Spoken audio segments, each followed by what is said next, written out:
So today we take a look how to develop locally on your Windows PC for the Linux web server which you have on the remote. So let's just imagine you have some web app like this one, and you want this web app which you are developing locally. You want this web app to be kind of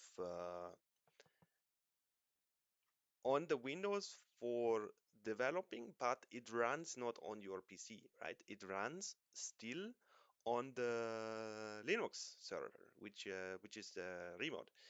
And in the last video we were looking at how to log into a server.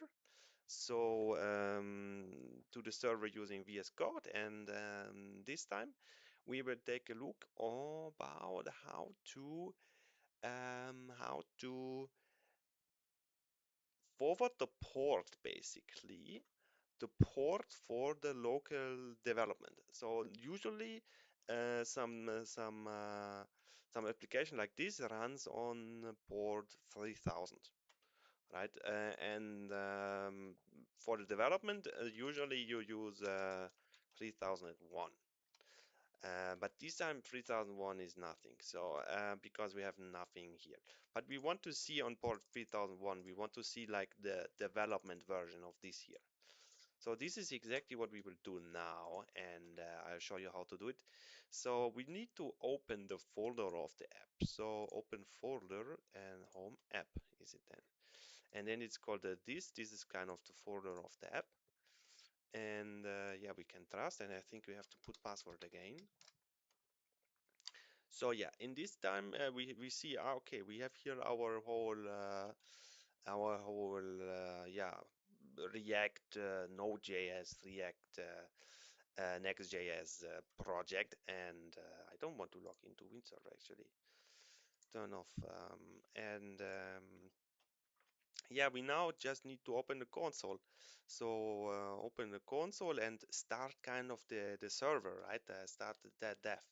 So npm run dev would be the command to do this. And so I think we have to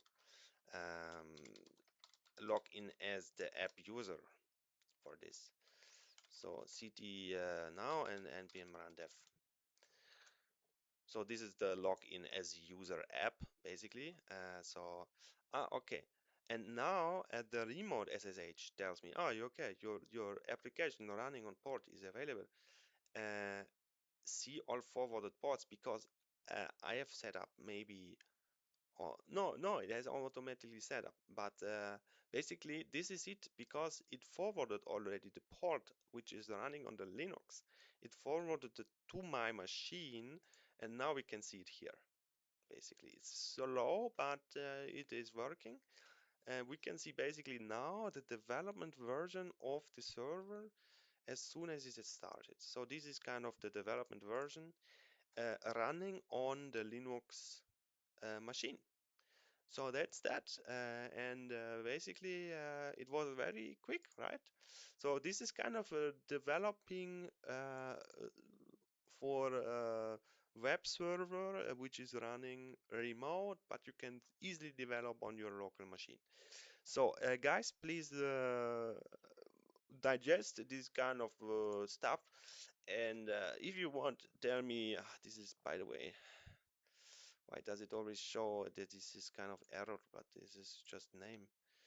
So don't check spelling. Okay, it's still checking. Proofing, hide proofing. Okay, so thank you very much, and I think we will see another video. So if you have any more question, just write an email or something else, because I like to get in touch with you guys, right? Okay, thank you and bye bye.